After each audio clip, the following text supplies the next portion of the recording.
welcome back. Happy po kami dahil happy rin kayo habang nanonood ng Family Feud kanina. Nanalo ang cast ng The Heart of Music ng 100,000 pesos. At kung papalarin, mag-uwi siya ng total cash prize of 200,000. Gladys, panalo rin yung chosen charity ninyo. Ano bang napili ninyo, Gladys? Dr. Carl Balita Foundation. Yan. Siyempre, si Ate Isay Alvarez ang, yun ang, nung tinatanong ko kanina, yun ang gusto niyang. Yan ang denominate Yes. nyo. Okay. So, while Ate Isa is in the waiting area, it's time for Fast Money. Give me 20 seconds on the clock. Good luck, Gladys. Okay.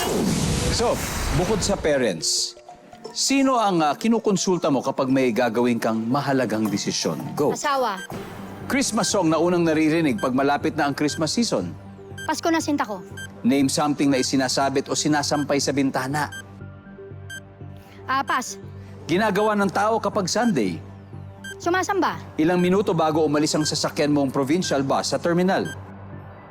30 minutes. Let's go, Gladys! Okay. So bukod sa parents, sino kinukonsulta mo pag may gagawin kang mahalagang desisyon? Siyempre ang spouse o Yes, asawa. sa akin. Ang sabi ng survey ay... Yan. Christmas song na unang naririnig pag malapit na ang Christmas season? Ang sabi mo ay, Pasko na sinta ko. Survey? Wow. Something na sinasabit o sinasampay sa bintana, hindi na natin nabalikan. Pero ano sana gusto mong sabihin kung sakali? Cortina. Kurtina, yeah. Ginagawa ng tao kapag Sunday ay magsamba. Or Survey? mag-church. Mag-church service. There you go. Ilang minuto bago umalis ang sinakyan mong provincial bus sa terminal? Mga 30 minutes. Ang sabi ng survey? Nice. Meron pala. Very good, Gladys. Thank you, Very thank good. you. Balik na tayo. Let's welcome back Miss Isay. Hello? May good news ako sa'yo. Medyo maganda-ganda yung points si Gladys, 83 points. Pero you need 117 to go? Not bad. You can do that. So at this point, makikita ng viewers ang sagot ni Miss Gladys. So give me 25 seconds on the clock. Yeah. Here we go. Bukod sa parents, sino ang kinukonsulta mo kapag may gagawin kang mahalagang desisyon? Go. Asawa?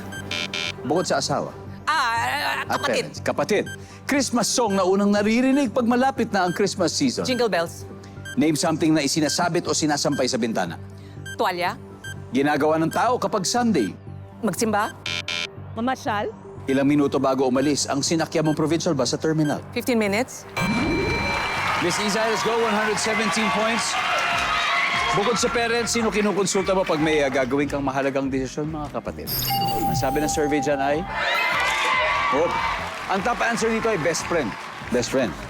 Christmas song na unang naririnig pag malapit na ang Christmas season, sabi mo ay... Jingle bells. Ang sabi ng survey... Wow. Ang top answer ay Pasko na sinta ko.